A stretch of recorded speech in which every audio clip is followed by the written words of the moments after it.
Hello everyone, welcome to our channel. இன்றைக்கி நம்ம stitching பண்ணுறதை பற்றி பார்க்கலாம். ஃபஸ்ட்டு பேப்பரில் ப்ராக்டிஸ் பண்ணலாம். இந்த மாதிரி ஸ்ட்ரெயிட் லைனில் ஃபஸ்ட்டு ப்ராக்டிஸ் பண்ணி பழகுங்க. நல்லா ஒரு பேப்பர் எடுத்துகிட்டு அதில் இந்த மாதிரி ஸ்ட்ரெயிட் லைனில் கோடு போட்டு அதில் நல்லா ஸ்ட்ரெயிட்டாக ப்ராக்டிஸ் பண்ணி பழகுங்க. ஃபஸ்ட்டு அந்த நீடியில் அந்த லைன் மேலே வச்சுட்டு மெதுவாக ஸ்டிச் பண்ணி பாருங்கள்.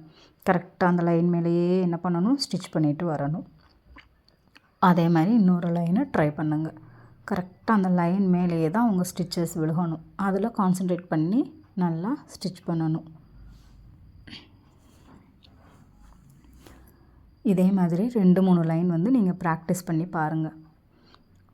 ஒரு டைம் மட்டும் ப்ராக்டிஸ் பண்ணால் வராது. ஸ்ட்ரெயிட் லைன் எப்போயுமே 2-3 டைம் நம்ம ப்ராக்டிஸ் பண்ண தான் அது நம்மளுக்கு நல்லா வரும். ஸோ ஸ்ட்ரெயிட் லைன் எவ்வளோ முடியுதோ அவ்வளோ ப்ராக்டிஸ் பண்ணுங்கள். அப்புறம் நம்ம சர்க்கிள் ஷேப் ப்ராக்டிஸ் பண்ணலாம்.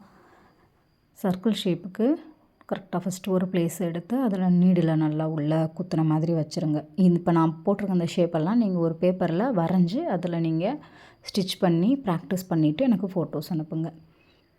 இப்போ அந்த மாதிரி நம்ம அந்த ரவுண்ட் ஷேப்புக்கு ஏற்ற மாதிரி என்னோடய கையை பாருங்கள். அந்த ஷேப்புக்கு தக்கன நான் அதை மூவ் பண்ணி நான் ஸ்டிச் பண்ணுவேன். ரவுண்ட் ஷேப் எப்போயுமே என்ன பண்ணணும்னா பொறுமையாக ஸ்டிச் பண்ணணும். அர்ஜென்ட்டாக நம்ம பண்ணிட்டோம் அப்படின்னா ரவுண்டு சொதப்பிடும்.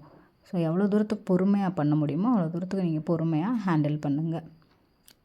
இது நான் சொல்கிறது பிகினர்ஸ்க்கு தான்.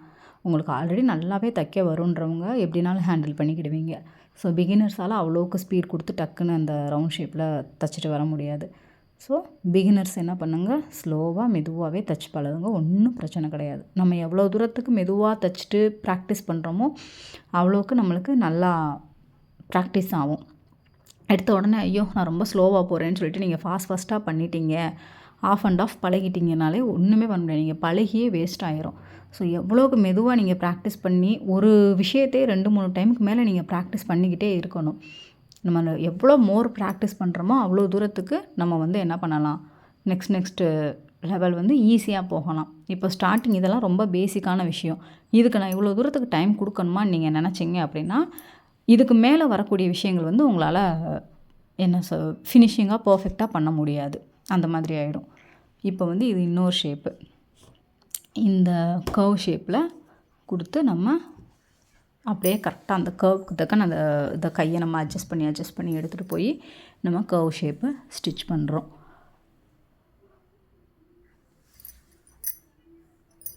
இது லைட்டான கர்வ் இப்போ நான் பண்ணது. இது இன்னும் கொஞ்சம் ரொம்பவே கர்வாக இருக்குது, வேவாக இருக்க மாதிரி இருக்குது. இந்த கர்வும் நம்ம பண்ணி பார்க்கணும். இது பண்ணும்போதும் சேம் அதே தான். கரெக்டாக அந்த ஷேப்பில் நம்ம வளைச்சி கொண்டுட்டு போயிட்டே இருக்கணும். நம்மளோட கை தான் கைட்லைன்ஸு. நம்ம கண் அந்த லைனில் நம்ம ஊசி படுதான்றதை நம்ம கண் செக் பண்ணணும். நம்ம கை அந்த ஷேப்பை அட்ஜஸ்ட் பண்ணி எடுத்துகிட்டு போகணும். அப்படி நம்ம எடுத்துகிட்டு போய் தைக்கணும். இந்த மாதிரி ஷேப்லாம் உங்களுக்கு தைக்கும்போது கொஞ்சம் கஷ்டமாக தான் இருக்கும். அப்போ நீங்கள் அந்த ஃபுட்டர் அந்த கர்வ் டர்ன் ஆகும்போதெல்லாம் அந்த ஃபுட்டர் லைட்டாக லிஃப்ட் பண்ணி நீங்கள் ஷேப்பை சேஞ்ச் பண்ணலாம். அப்படி நீங்கள் திருப்பும்போது கொஞ்சம் உங்களுக்கு ஈஸியாக இருக்கும். அப்படியே நீங்கள் தைக்கும்போது ரொம்ப கஷ்டமாக தான் இருக்கும். ஸோ எப்பயுமே என்ன பண்ணணும், இந்த மாதிரி பேசிக்ஸான விஷயங்களை ஒரே ஒரு டைம் மட்டும் சும்மா ப்ராக்டிஸ் பண்ணணுன்றதுக்காக பண்ணக்கூடாது. இதில் நீங்கள் எவ்வளோ மோர் டைம் ஸ்பெண்ட் பண்ணி எவ்வளோ டைம்ஸ் இதை நீங்கள் ப்ராக்டிஸ் பண்ணுறீங்களோ அவ்வளோக்கு உங்களோட ஸ்டிச்சிங்கு எல்லாமே நீட் ஃபினிஷிங்கில் வரும். நீங்கள் இன்னும் ஃப்யூச்சரில் தைக்கிறதுக்கெலாம் நீங்கள் ரொம்ப மெனக்கெட தேவையே கிடையாது. ஒரு டைம் நீங்கள் உட்காந்தாலே தைச்சிட்டு எழுந்திரிச்சிடலாம். இதுக்கு நீங்கள் ரொம்பவே டைம் கொடுக்காம நீங்கள் சும்மா ஏனோ தானோன்னு ப்ராக்டிஸ் பண்ணிவிட்டு நீங்கள் அடுத்ததுக்கு போயிட்டீங்க அப்படிங்கும்போது உங்களால் அதில் நல்லா ஃபினிஷிங் உங்களால் கொடுக்க முடியாது. அந்த மாதிரி ஆகிடும். அதனால் எப்பயுமே என்ன பண்ணுங்கள், இந்த மாதிரி பேசிக்ஸான விஷயங்களுக்கு நல்லா மோர் ப்ராக்டிஸ் பண்ணுங்கள். உங்களால் எவ்வளோ முடியுமோ அவ்வளோ தூரத்துக்கு உட்காந்து ப்ராக்டிஸ் பண்ணிவிட்டு அதுக்கப்புறமா நீங்கள் மெயின் மேட்ருக்கு நீங்கள் போகலாம். அதை விட்டுட்டு நீங்கள் எடுத்த உடனே நான் ப்ளவுஸ் தைக்க உட்காருவேன் அப்படின்னு உட்கார்ற யாராலையுமே அவ்வளோ ஃபினிஷிங்காக நீட்டாக கொடுக்க முடியாது. அப்படி நீங்கள் எடுத்தோடனே ப்ளவுஸ் தைக்க உட்காந்தாலுமே நீங்கள் அந்த ப்ளவுஸே 10-15 தடவை தைச்சி ப்ராக்டிஸ் பண்ணால் மட்டும்தான் அது உங்களுக்கு நீட் ஃபினிஷிங்கில் வரும். இல்லைனா டேரெக்டாக எடுத்தோடனே யாருக்கும் டேரெக்டாலாம் நீட்டாலாம் வராது. எவ்வளோ தூரத்துக்கு நம்ம ஸ்ட்ரெயிட் ஸ்டிச் ப்ராக்டிஸ் பண்ணுறோம் அந்த ப்ராக்டிஸில் தான் இருக்குது எல்லாமே. ஸோ இப்போ இது ஒரு நல்லா சுருளாக இருக்கிற மாதிரியான ஒரு ஷேப்பு. இந்த ஷேப்பில் எப்படி ஸ்டிச் பண்ணியிருக்கேன்றதை பாருங்கள். உங்களுக்கு என்னோடய வாய்ஸ் டிஸ்டர்பன்ஸாக இருக்கிற மாதிரி இருக்குன்னா நீங்கள் ஃபுல் மியூட் போட்டுட்டு கூட நீங்கள் பார்க்கலாம். நீங்கள் எப்படி தைக்கிறேன்றதை மட்டும் நீங்கள் பார்த்து நீங்கள் அதை லேர்ன் பண்ணிக்கலாம். அதனால் ஒன்றும் பிரச்சனை இல்லை. வாய்ஸ் எதுக்கு கேட்கணும் அப்படின்னா இடையில ஏதாவது ஒரு டிப்ஸு அந்த மாதிரி சம்டைம்ஸில் தோன்றதெல்லாம் நான் அப்பப்போ சொல்லுவேன். அதனால் நீங்கள் ஸ்கிப் பண்ணாமல் நீங்கள் பார்க்குறது உங்களுக்கு கொஞ்சம் யூஸ்ஃபுல்லாக இருக்கும். ஸ்லோவாக இருக்கிற மாதிரி உங்களுக்கு தோணுது, வீடியோஸ் ரொம்ப ஸ்லோவாக போகுது, அந்த மாதிரி உங்களுக்கு தோணுது அப்படின்னா நீங்கள் அந்த வீடியோலேயே ஒரு 3 டாட்ஸ் இருக்கும். அதை நீங்கள் கிளிக் பண்ணிங்கன்னா ப்ளேபேக் ஸ்பீடுன்னு வரும். அதில் நீங்கள் ஸ்பீடை அட்ஜஸ்ட் பண்ணிக்கலாம். எவ்வளோ ஸ்பீடாக உங்களால் கேட்க முடியும்னு தோணுதோ அவ்வளோக்கு நீங்கள் ஸ்பீடை இன்க்ரீஸ் பண்ணிவிட்டு வேகமாக நீங்கள் ஓட்டி விடுற மாதிரி இருக்கும். ஆனால் என்ன ஒரு விஷயத்தையும் நீங்கள் உன்னிப்பாக கவனிக்கணும். நான் ஸ்டிச் பண்ணுறதையும் நீங்கள் கவனிக்கணும், நான் சொல்கிறதையும் நீங்கள் லிசன் பண்ணணும். எதுக்கு லிசன் பண்ணணும்னா ஒரு இடத்துல டிப்ஸ் சொல்லியிருப்பேன். இந்த இடத்துல நீங்கள் இந்த மாதிரி தைச்சா அது உங்களுக்கு ஈஸியாக வருன்ற மாதிரி ஏதாவது சொல்லியிருப்பேன். இப்போ இந்த ஷேப் எப்படி ஸ்டிச் பண்ணுறதுன்றதை நம்ம பார்க்கலாம். ஓகேவா? அதே இதுக்கு நம்ம அவுட்டர் லைன்லேருந்து இன்னர் லைன் தான் போகணும். உள்ளேருந்து வெளியில் வந்தால் நல்லா வராது ஸ்டிச். வெளியிலேருந்து உள்ளே போங்க. ஸோ ஃபஸ்ட்டு வெளியில்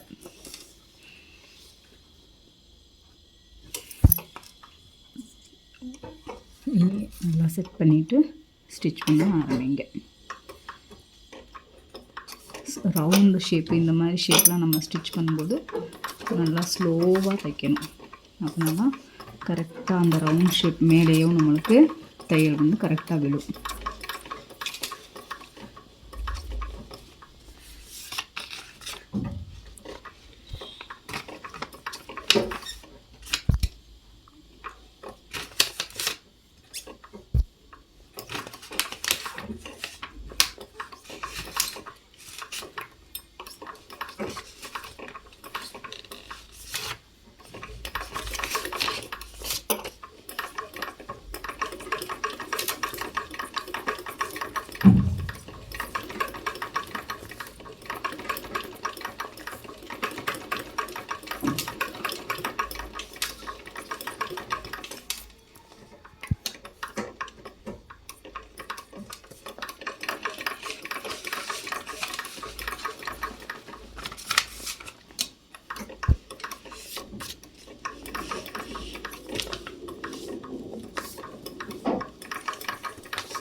இப்படி ஒருவேளை உங்களுக்கு ஸ்டிச் பண்ணும்போது ரொம்ப அன்கம்ஃபர்டபுளாக இருக்குது அப்படின்னா நீங்கள் இந்த ஃபுட்டரை கூட இந்த மாதிரி நீங்கள் லைட்டாக லிஃப்ட் பண்ணி கூட நீங்கள் ஸ்டிச் பண்ணலாம். இப்போ பண்ணி காட்டுறேன் பாருங்கள். கரெக்டாக அந்த ஷேப் வரும்போது இந்த ஃபுட்டரை லைட்டாக இப்படி தூக்கிக்கிறேன். தூக்கிட்டு அந்த ஷேப்பில் வச்சுட்டு தைக்கிறேன்.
இந்த மாதிரி நம்ம வெளியிலேருந்து இப்படி உள்ள ஸ்டிச் பண்ணி இப்படி இங்கே முடிக்கணும். ஓகேங்களா?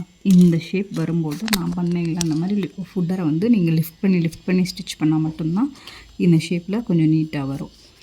இது பேப்பர்ன்றனால உங்களுக்கு அங்கங்கே எனக்கு கிழிஞ்சிருச்சு. நீங்கள் கிளாத்தில் பண்ணும்போது இந்த மாதிரி கிழியாது. ஸோ இதை நீட்டாக ப்ராக்டிஸ் பண்ணுங்கள். ஃபஸ்ட்டு இந்த மாதிரி ஒரு பேப்பர் எடுத்துக்கோங்க. நல்லா கோடு போட்ட பேப்பராக எடுத்துக்கோங்க. எடுத்துகிட்டு நம்ம ஸ்ட்ரெயிட்டாக எப்படி ஸ்டிச் பண்ணுறதுன்றதை நம்ம ப்ராக்டிஸ் பண்ணலாம். இதுக்கும் சேம் அதே ரூல்ஸ் தான். நூலும் போட்டிருக்கக்கூடாது, பாபினும் போட்டிருக்கக்கூடாது. ரெண்டையுமே எடுத்துகிட்டு நீங்கள் ப்ராக்டிஸ் பண்ண ஆரம்பிங்க. ஃபஸ்ட்டு இந்த மாதிரி கோடு போட்ட பேப்பரை எடுத்துகிட்டு இந்த பிளேஸில் வச்சுக்கோங்க. கரெக்டாக ஒரு டைம் ஊசியை உள்ளே விட்டு பாருங்கள். அப்படி உள்ளே விட்டால் கரெக்டாக போய் அந்த லைனில் டச் ஆகுதான்னு பார்த்துட்டு இப்போ வந்து கரெக்டாக இருக்குது. இதில் என்ன பண்ணணும், அப்படியே நம்ம ஸ்ட்ரெயிட்டாக ஸ்டிச் பண்ணிட்டு வர ஆரம்பிக்கணும்.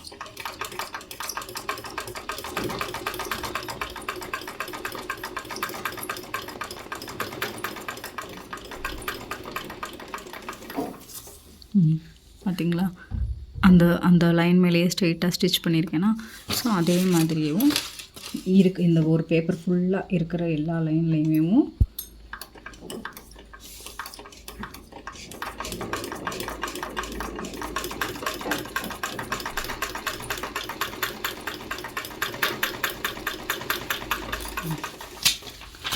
இதே மாதிரி ஃபுல் லைனும் நூல் போடக்கூடாது, நூல் எதுவுமே போடாமல் ஃபுல்லாக இதே மாதிரி இந்த லைன் மேலேயே நீங்கள் ஸ்டிச் பண்ணிட்டு வாங்க. ஓகேவா? இப்போ நம்ம ஸ்டிச்சிங் ப்ராக்டிஸ் பண்ண மாதிரி கட்டிங் எப்படி பண்ணலான்றதை பார்க்கலாம். இந்த ஒரு ஷேப்லேயும் நான் உங்களுக்கு கட் பண்ணி காட்டுறேன், நீங்கள் வந்து பாருங்கள். ஃபஸ்ட் இந்த ஷேப்பில் இருந்து ஸ்டார்ட் பண்ணலாம். ஓகேவா? நீங்கள் நல்லா பார்த்துக்கோங்க. இந்த ஷார்ப் எட்ஜ் வர்ற இடத்துல கரெக்டாக அந்த எட்ஜுக்கிட்ட போய் நான் நிப்பாட்டியிருக்கேன். அந்த எட்ஜுக்கிட்ட கரெக்டாக நிப்பாட்டிட்டு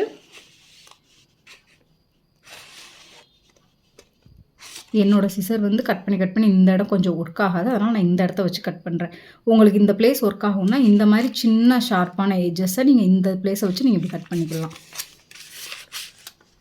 நான் இப்படி கட் பண்ணுறேன்றக்காக நீங்களும் இதே மாதிரியே ட்ரை பண்ணணும்னு இது இல்லை, நீங்கள் அந்த மாதிரி கூட ட்ரை பண்ணிக்கலாம்.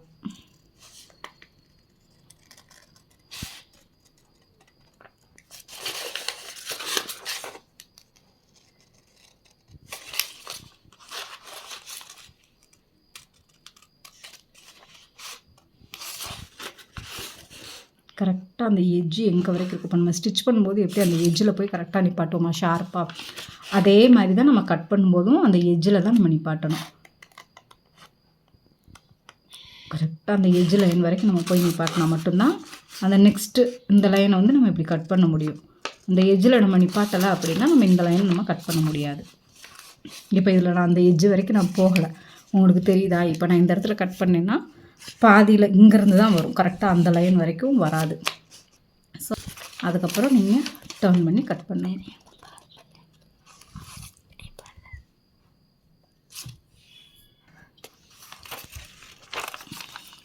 அதே மாதிரி இந்த ஃபுல் ஷேப்பையும் இதே மெத்தட் தான், கரெக்டாக அந்த ஷார்ப்பாக எட்ஜ் வரைக்கும் போகணும், போயிட்டு நெக்ஸ்ட் லைனை கட் பண்ணணும்.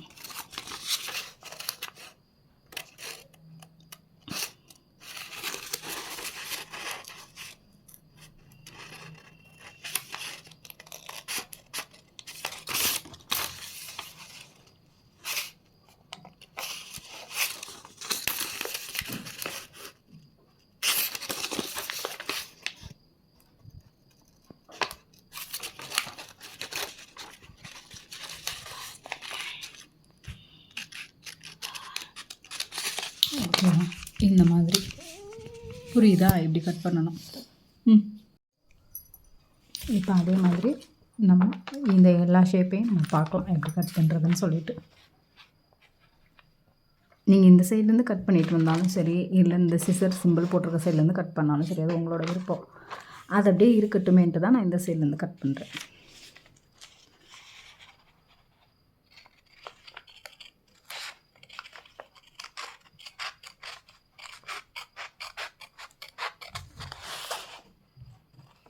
இந்த மாதிரி இப்போ நான் 2 விதமாக கட் பண்ணேன். இங்கே ஃபுல்லாக எட்ஜிலே கட் பண்ணிட்டு வந்தேன், இங்கே நான் ஃபுல்லாக மோஸ்ட்லி இந்த மாதிரி கர்வ் ஒரு இடத்துல இப்படி எட்ஜை வச்சு கட் பண்ணக்கூடாது.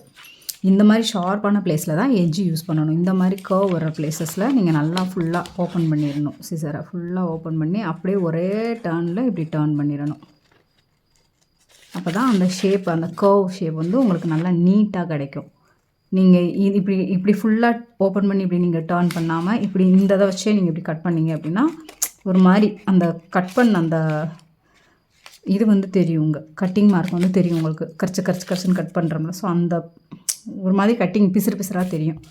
அப்படி தெரியக்கூடாதுன்னா இந்த மாதிரி ஷேப்பெல்லாம் நீங்கள் என்ன பண்ணணும், இப்படி ஒரே இதில் கர்வாக அப்படியே எடுத்துடணும். அதுவே இப்படி இந்த மாதிரி ஷார்ப் எட்ஜஸ் வருதுன்னா அந்த இடத்துல நீங்கள் இந்த ஷார்ப்பான ப்ளேஸை நீங்கள் யூஸ் பண்ணி இந்த மாதிரி கரெக்டாக அந்த ஷார்ட்டில் கட் பண்ணிவிட்டு திரும்ப ஓகேங்களா. இந்த இடத்துக்கு வந்து நீங்கள் சிசரை ஃபுல்லாக ஓப்பன் பண்ணி தான் வெட்டணுன்ற மாதிரி எதுவும் கிடையாது. இதை நீங்கள் இந்த மாதிரி இந்த எட்ஜில் இருந்தே கூட நீங்கள் இந்த மாதிரி கட் பண்ணிக்கலாம். ஆனால் எப்போயுமே அந்த கர்வ் ஷேப் வந்துருச்சு அப்படின்னா முடிஞ்ச வரைக்கும் உங்கள் சிசர் என்ன பண்ணிடணும், ஃபுல்லாக ஓப்பன் பண்ணிவிட்டு அங்கேருந்து தான் நீங்கள் கட் பண்ணணும்.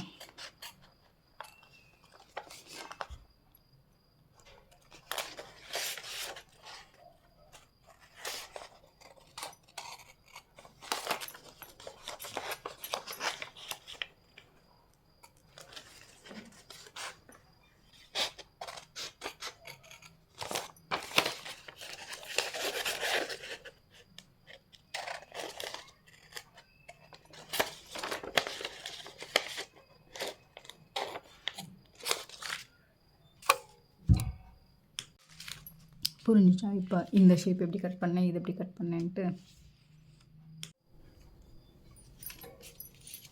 நெக்ஸ்ட்டு இந்த ஷேப் பார்க்கலாம். இதுவும் நம்மளுக்கு ஒரு கர்வ் மாதிரியான ஷேப் தான். ஓகேங்களா. ஸோ இதுக்கும் நம்ம என்ன பண்ணணும், சிசரை ஃபுல்லாக ஓப்பன் பண்ணி கரெக்டாக அந்த கர்வில் ஒரே ஸ்ட்ரெச்சில் நம்ம டர்ன் பண்ணி அதை கட் பண்ணோம்னா தான் அந்த கர்வ் ஷேப்பு நம்மளுக்கு வந்து கரெக்டாக வந்திருக்கும். அதை விட்டுட்டு நம்ம இந்த மாதிரி கொஞ்சம் கொஞ்சமாக இப்படி இப்படி இப்படி இப்படி போய் இப்படி நம்ம அந்த இதை கட் பண்ணோம் அப்படின்னா உங்களுக்கு வந்து அந்த ஃபினிஷிங் வந்து நீட்டாக தெரியாது. ஓகேங்களா. இந்த இடத்துக்கும் ஃபினிஷிங் வந்து மாறும். அதனால் எப்பயுமே இந்த மாதிரி கர்வ் ஷேப் இப்படி வருது அப்படின்னா முடிஞ்ச வரைக்கும் சிசரை ஃபுல்லாக ஓப்பன் பண்ணி அப்படியே ஒரே டர்னில் தான் நீங்கள் இப்படி கட் பண்ணி பழகணும். இதெல்லாம் இந்த மாதிரி கட்டிங்லாம் எந்ததுக்கு யூஸ் ஆகும்னா, நம்ம நெக்கு இந்த மாதிரி கர்வ் நெக் கட் பண்ணுறதுக்கும், ஆர்ம் ஹோல் கட் பண்ணுறதுக்கு, இந்த மாதிரியான பிளேசஸில், அப்புறம் இது ஸ்கேலப் டிசைன் கட் பண்ணுறதுக்கெல்லாம் நம்மளுக்கு இது ரொம்பவே யூஸ்ஃபுல்லாக இருக்கும். ஸோ இந்த மாதிரி நீங்கள் கட் பண்ணி ப்ராக்டிஸ் பண்ணிக்கோங்க. அடுத்து இது வந்து ஸ்ட்ரெயிட் லைன் தான். இது வந்து உங்களுக்கு டிஃபிகல்ட் இருக்காது. இது அப்படியே அந்த லைன் மேலேயே நீங்கள் வந்து கட் பண்ணிக்கலாம். இதுவும் இன்னொரு ஸ்காலப் டிசைன் மாதிரி தான். இந்த மாதிரி கர்வ் ஷேப்ஸ் கட் பண்ணும்போது இன்னும் அவசரமே இருக்கக்கூடாது. கட்டிங்கும் சரி, ஸ்டிச்சிங்கும் சரி, கர்வ் ஷேப்புக்கு நம்ம அர்ஜெண்ட்டாக பண்ணவே கூடாது. எவ்வளோ தூரத்துக்கு நிதானமாக பண்ணுறோமோ அவ்வளோக்கு பொறுமையாக பண்ணணும்.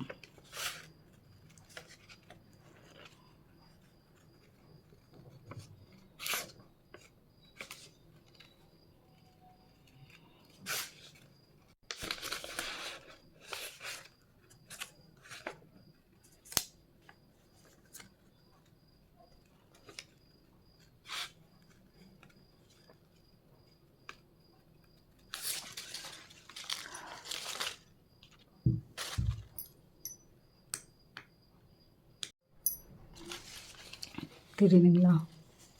நம்ம கட் பண்ணுற ஷேப்பை பொறுத்து தான் அது நீட்டாக வர்றதும் வராததும் இருக்குது. நம்ம ஏனோ தானோ கட் பண்ணிட்டோம் அப்படின்னா அந்த ஷேப்பு என்ன ஆகாது, நம்மளுக்கு நீட்டாகவே கிடைக்காது. கரெக்டாக எந்த இடத்துல ஃபினிஷ் ஆகுதோ அந்த இடத்துல ஸ்டாப் பண்ணணும். கரெக்டாக அந்த ஃபினிஷிங் லைனில் தான் நம்ம டர்ன் பண்ணணும். அதை இப்போ இங்கே பாருங்கள், ஃபார் எக்ஸாம்பிளுக்கு இந்த இடத்துல பாருங்கள், ஃபினிஷிங் லைன் இங்கே இருக்குது. இப்போ இந்த ஷேப்பில் பாருங்கள், நான் உங்களுக்கு வந்து கட் பண்ணி காட்டுறேன். நம்ம எப்போயுமே இப்படி நார்மலாக கட் பண்ணுறத விட நான் என் இஷ்டத்துக்கு இப்படி நான் கட் பண்ணிவிட்டு இப்படி நான் கட் பண்ணுறேன்னு வச்சுக்கோங்களேன். இப்போ இது பேப்பர், ஸோ இந்த மாதிரி வேஸ்ட் ஆனால் நமக்கு பரவாயில்ல. இதே நம்ம கிளாத்தில் இந்த டிசைன் இப்போ போடுறோம், நம்ம நெக்கில் எங்கேயோ இந்த டிசைன் நம்ம போடுறோம்னா ஸ்லீவில் இந்த டிசைன் போடுறோம் போது நம்ம இந்த மாதிரி கட் பண்ணோன்னா அது எப்படி சரியாக வருமா? வராது. ஸோ நம்ம எப்போயுமே என்ன பண்ணணும், கட்டிங் வந்து கரெக்டாக இப்போ இந்த எட்ஜில் முடியுதுன்னா அந்த எட்ஜில் நம்மளும் முடிச்சிருக்கணும். எங்கே முடியுதோ அங்கே முடிச்சுட்டு அடுத்து கரெக்டாக அதில் நம்ம ஸ்டார்ட் பண்ணணும். இப்படி நம்ம பண்ணால் மட்டும்தான் நீட் ஃபினிஷிங்கோடு நம்மளால் தைக்க முடியும். கட்டிங் தானே அப்படின்னு சொல்லிட்டு நம்ம அசால்ட்டாக பண்ணக்கூடாது. ஒரு ப்ளவுஸில் நம்ம ஸ்டிச்சிங்கை விட கட்டிங்க்கு ஃபஸ்ட் இம்பார்ட்டண்ட் இருக்குது. நீட்டாக கட் பண்ணால் தான் அந்த ப்ளவுஸு நம்ம நீட்டாக ஸ்டிச் பண்ண முடியும். நம்ம கட்டிங்கில் மிஸ்டேக் வச்சுருக்கோம் அப்படின்னா ஸ்டிச்சிங் எவ்வளோ ஃபினிஷிங்காக கொடுத்தாலும் அது வந்து என்ன பண்ணாது, நீட்டாக இருக்காது. கட்டிங்லேயே ப்ராப்ளம் இருக்கும்போது நம்ம ஸ்டிச்சிங்கில் அதை சரி பண்ண முடியாது. நம்ம சரி பண்ணும்போது அது அந்தளவுக்கு லுக்காகவும் இருக்காது உங்களுக்கு. ஸோ கட்டிங் வந்து இம்பார்ட்டண்டான ஒன்று. மோஸ்ட்லி யாருமே கட்டிங்க்கு இம்பார்ட்டன்ஸே கொடுக்க மாட்டாங்க. எடுத்தோடனே டேரெக்டாக மிஷின் ஸ்ட்ரெயிட் லைன் ஸ்டிச் பண்ணி ப்ராக்டிஸ் பண்ணுறது, அதை ப்ராக்டிஸ் பண்ண உடனே அப்படியே டேரெக்டாக மிஷினில் உட்காந்து தைக்க ஆரம்பிச்சிருவாங்க. அவ்வளோதான். அந்த ஸ்ட்ரெயிட் லைன் ஒன்று மட்டும் ப்ராக்டிஸ் பண்ணிவிட்டு தைக்க ஆரம்பிச்சிருவாங்க. அப்படி நீங்கள் தைக்கிறதுனால ஒரு யூஸும் இல்லை. இதில் எத்தனையோ பேர்த்துக்கு இந்த கர்வ் ஷேப்பு இந்த மாதிரி ஷேப்லாம் கொஞ்சம் கட் பண்ணுறது கஷ்டமாக இருக்கலாம். இதுக்கு மேலே இன்னும் நிறையா ஷேப்ஸ் இருக்கும். இது பேசிக்கு. இதை நீங்கள் பழகுனாலே போதுமானது தான். இந்த ஷேப்ஸை நீங்கள் கரெக்டாக பழகிட்டிங்கனாலே ஓரளவுக்கு உங்களுக்கு எல்லா இதுவுமே கட் பண்ணுறதுக்கு வரும். இதுக்கு மேலே டிஃபிகல்ட்டாக எதுவும் இருக்காது. பானைக்கு இந்த மாதிரி கட் பண்ணும்போது இந்த இது வந்துடும் உங்களுக்கு. இந்த மாதிரி கர்வ் வரும்போது இதுக்கெல்லாம் நம்ம இது பழகுனாலே போதுமானதாக இருக்கும். ஸோ இதை முடிஞ்ச வரைக்கும் ப்ராக்டிஸ் பண்ணுங்கள். இதில் ஏதாவது டவுட் இருந்தால் என்கிட்ட கேளுங்க. ஓகேங்களா? இப்போது நம்ம இவ்வளோ நேரம் ப்ராக்டிஸ் பண்ணியிருந்ததோட இது வந்து நான் உங்களுக்கு இதில் காட்டுறேன். இதை வந்து நீங்கள் பிரிண்ட் எடுத்துக்கிட்டு பண்ணாலும் சரி, அப்படி இல்லை நான் இது பிரிண்ட் எடுக்கலை, நான் வந்து பேப்பர்லேயே நான் வரைஞ்சிக்கிறேன் அப்படின்னு சொன்னாலும் ஓகே தான். உங்களோட விருப்பம்தான். நீங்கள் எப்படி பண்ணிக்கிட்டாலும் இது வந்து ஓகே தான். இந்த மாதிரி இருக்கா லைன்ஸு. இது வந்து ஸ்ட்ரெயிட் லைன் ஸ்டிச்சிங் ப்ராக்டிஸ் பண்ணுறதுக்கு. இது வந்து இந்த மாதிரி ஸ்கொயராக இருக்கா. ஸோ இது எல்லாமே ஸ்டிச்சிங் ப்ராக்டிஸ். ஸோ இந்த ஷேப்பெல்லாம் நீங்கள் என்ன பண்ணணும், உங்களோட பேப்பரில் நீங்கள் ட்ரா பண்ணிவிட்டு இதே மாதிரி நீங்கள் ஷேப்ஸை ப்ராக்டிஸ் பண்ணியிருக்கணும். எனக்கு ப்ராக்டிஸ் பண்ணி எனக்கு ஃபோட்டோஸ் அனுப்பணும். என்னோடய வாட்ஸ்அப் நம்பருக்கு ஃபோட்டோஸ் அனுப்புங்க. ஓகேங்களா? இதெல்லாமே எதுக்கு? ஸ்டிச்சிங் ப்ராக்டிஸ் பண்ணுறதுக்கு.